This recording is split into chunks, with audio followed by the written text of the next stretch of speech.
എല്ലാവർക്കും നമസ്കാരം. ഞാൻ സക്കീർ ഹുസൈനാണ്. ഇന്ന് ഡിസംബർ 15 തിങ്കളാഴ്ച. ഡിസംബർ മാസത്തെ തേർഡ് വീക്കിലെ ആദ്യത്തെ സെഷനായിരുന്നു. മാർക്കറ്റിനെ സംബന്ധിച്ചിടത്തോളം ഇന്ന് നമ്മുടെ മാർക്കറ്റുകളിൽ മോർണിംഗ് സെഷനിലുണ്ടായ ലോസ് റിക്കവർ ചെയ്തെങ്കിലും വേൾഡ് മാർക്കറ്റിലെ വീക്ക് സെന്റിമെന്റ് കാരണം നെഗറ്റീവ് ബയാസിൽ ക്ലോസ് ചെയ്തു. മാത്രമല്ല തുടർച്ചയായ FIAs ഫ്ലോവും അതുപോലെ തന്നെ നമ്മുടെ രൂപയുടെ മൂല്യത്തകർച്ചയും മാർക്കറ്റുകളെ നാരോ റേഞ്ചിൽ ബന്ധിച്ചു കളഞ്ഞു. അതുപോലെ തന്നെ US ഇന്ത്യയും തമ്മിലുള്ള വ്യാപാര കരാറിൽ ഒരു വ്യക്തത വരുന്നത് വരെ ഈ രൂപയുടെ ചാഞ്ചാട്ടം ഇനിയും തുടരാൻ സാധ്യതയുണ്ട്. മോണിറ്ററി അതുപോലെ സാമ്പത്തിക വളർച്ചാ ഘടകങ്ങളുടെ സപ്പോർട്ടോടെ സെക്കൻഡ് ഹാഫിൽ ഏർണിങ്സ് റിക്കവറി ചെയ്യുമെന്ന പ്രതീക്ഷകൾ സെന്റിമെന്റ്സിനെ സ്റ്റാബിലൈസ് ചെയ്യാൻ സഹായിക്കും എന്നാണ് കരുതുന്നത്.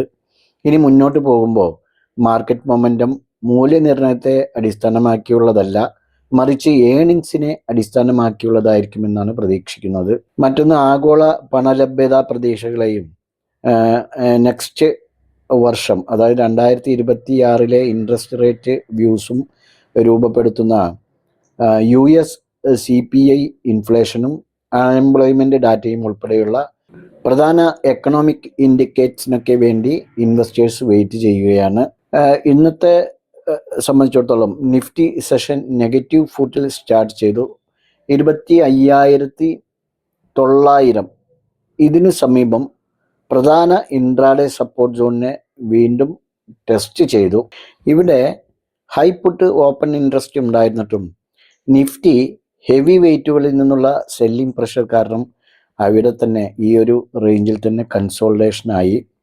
ഡെയിലെ ഏറ്റവും ലോ റേഞ്ചിൽ നിന്ന് തിരിച്ചു കയറിയെങ്കിലും ബൈയിങ് മൊമെൻറ്റം ഇല്ലാത്തതിനാൽ നാരോ റേഞ്ചിൽ കൺസോൾട്ടേഷൻ ആവുകയായിരുന്നു.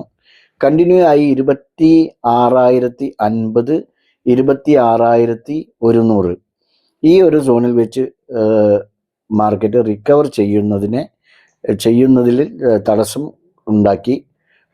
ഇനി മൊമെൻറ്റം ഉണർവിനും അതുപോലെ തന്നെ 26,300, 26,350 ഈ സോൺ റെസിസ്റ്റൻസ് ബാൻഡിലേക്കുള്ള റൂട്ട് തുറക്കാനുമൊക്കെ ഈ സോണിന് മുകളിൽ ഒരു ഡിസൈസീവ് ബ്രേക്കൗട്ടും അതുപോലെ തന്നെ ഒരു ക്ലോസിങ്ങും അത്യാവശ്യമാണ്. ബയേഴ്സും സെല്ലേഴ്സും തമ്മിലുള്ള ബാലൻസിങ്ങിനെ റിഫ്ലക്റ്റ് ചെയ്യുന്ന തരത്തിൽ ഇന്ന് നിഫ്റ്റി കൺസോൾട്ടേഷനുള്ളിൽ സസ്റ്റെയിൻ ആവുകയായിരുന്നു.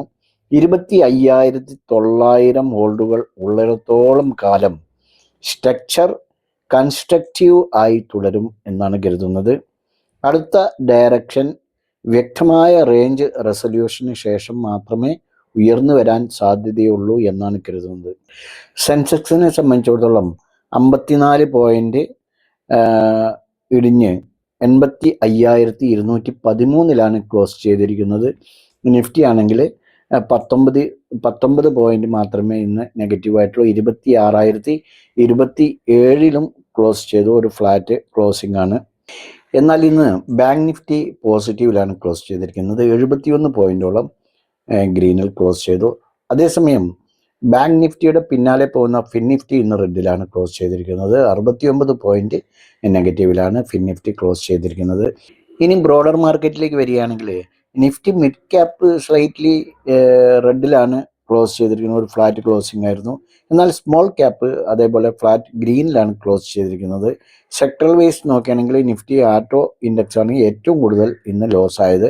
0.91% ആണ് ഇന്ന് നെഗറ്റീവിലായിരിക്കുന്നത്. നിഫ്റ്റി ഫാർമ 0.4% അതുപോലെ ഇടിഞ്ഞിട്ടുണ്ട്. ഇനി പോസിറ്റീവ് സൈഡിൽ നോക്കുകയാണെങ്കിൽ നിഫ്റ്റി മീഡിയ, നിഫ്റ്റി FMCG എന്നിവ ഗ്രീനിലാണ് ക്ലോസ് ചെയ്തിരിക്കുന്നത്. ഇന്ന് നിഫ്റ്റിയിൽ 50 സ്റ്റോക്കുകളിൽ ഇൻഡിഗോ ഇന്ന് പോസിറ്റീവിലാണ് ക്ലോസ് ചെയ്തിരിക്കുന്നത്. അതുപോലെ തന്നെ Hindustan Unilever, Shriram Finance, Trent, Tata Consumer എന്നീ തുടങ്ങി 24ഓളം സ്റ്റോക്കുകൾ ഇന്ന് ഗ്രീനിലാണ് ക്ലോസ് ചെയ്തിരിക്കുന്നത്. അതേസമയം ബാക്കിയുള്ള 26 സ്റ്റോക്കുകൾ റെഡിലാണ്. അതിൽ M&M, Eicher Motors, ONGC, JSW steel, Bajaj ആട്ടോ ഇവ അടങ്ങുന്ന 26 സ്റ്റോക്കുകൾ ഇന്ന് റെഡിലാണ്. അതിൽ ആട്ടോ സെക്ടറാണ് ഇന്ന് കൂടുതലും റെഡിലേക്ക് പോയത്. ഇനി നമുക്ക് പരിശോധിക്കാനുള്ളത് നാളെ ഇൻട്രാഡേ ലെവലിൽ ചെയ്യാൻ വേണ്ടിയിട്ടാണ്.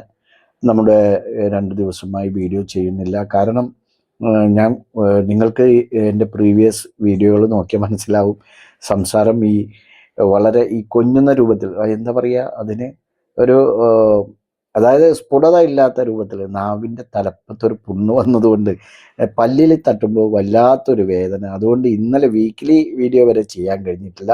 ഓക്കെ, ഇന്ന് അല്പം സമാധാനമുണ്ട്. അതുകൊണ്ട് തന്നെ വാക്കുകൾ ക്ലിയർ ആയിട്ടുണ്ടാവും, വ്യക്തമായി കേൾക്കുന്നുണ്ടാവും എന്ന് വിചാരിക്കുന്നു. ഏതായിരുന്നാലും നമുക്ക് നാളെ ഇൻട്രാഡേ ലെവലിൽ ട്രേഡ് ചെയ്യാനായിട്ട് 15 മിനിറ്റ്സ് ടൈം ഫ്രെയിമാണ് നമ്മൾ നോക്കുന്നത് കേട്ടോ. ഇത് നിഫ്റ്റിയുടെ ചാർട്ടാണ്. നിഫ്റ്റിയുടെ ചാർട്ടിൽ 26,100 മുകളിൽ നിങ്ങൾ അപ്സൈഡിലേക്ക് എൻട്രി എടുത്താൽ മതിയാവും. 100 മുകളിൽ സസ്റ്റെയിൻ ചെയ്യട്ടെ. അതായത് ഒരു 15 മിനിറ്റ്സ് ക്യാൻഡിൽ 26,100 മുകളിൽ ക്ലോസ് ചെയ്യട്ടെ. ഓക്കെ, അതിനുശേഷം എൻട്രി എടുത്താൽ മതിയാവും. കാരണം ഇതൊരു കീറാമുട്ടിയായിട്ട് മാറിയിരിക്കുകയാണ്. 26,000 to 26,100 എന്നുള്ള റേഞ്ച്. അതിന് മുകളിലേക്ക് പോയാൽ തന്നെ ഇവിടെ 26,200 ഉണ്ട്. അപ്പോൾ ഈ ഒരു റേഞ്ച് നിങ്ങൾ പ്രത്യേകം ശ്രദ്ധിക്കുക. 26,100 മുകളിൽ ഒരു 15 മിനിറ്റ്സ് ടൈം ഫ്രെയിം ക്ലോസ് ചെയ്തതിന് ശേഷം മാത്രം എൻട്രി എടുത്താൽ മതി. ക്ലോസ് ചെയ്തിട്ട് വീണ്ടും ഒരു റീട്രേസ്മെൻറ്റിന് വേണ്ടി ശരിക്കും വെയിറ്റ് ചെയ്യണം. അങ്ങനെ താഴത്തേക്ക് വരുന്നില്ല എന്നുണ്ടെങ്കിൽ മാത്രം എൻട്രി എടുത്ത് മുകളിലേക്ക് കണ്ടിന്യൂ ചെയ്താൽ മതി. ഓക്കെ, അപ്പോൾ സപ്പോർട്ടായിട്ട് നമുക്ക് ഈ ഒരു സോണിൽ വെക്കാവുന്നതാണ്. ഇവിടെ പലതവണ നോക്കൂ, ഇവിടെ സപ്പോർട്ട് എടുത്ത് പോയിട്ടുണ്ട്. അപ്പോൾ 25,900. ഓക്കെ, ഇതിന് താഴെ അതേപോലെ തന്നെ ക്ലോസ് ചെയ്താൽ ഡൗൺ സൈഡിലേക്കും എൻട്രി എടുത്താൽ മതി. അപ്പോൾ നിഫ്റ്റിയിൽ നമുക്ക് നാളെ ഇങ്ങനെ വാച്ച് ചെയ്യാവുന്നതാണ്. ബാങ്ക് നിഫ്റ്റിയിലേക്ക് വരുമ്പോൾ ബാങ്ക് നിഫ്റ്റി അത്യാവശ്യം നല്ല പെർഫോമൻസിലാണ്.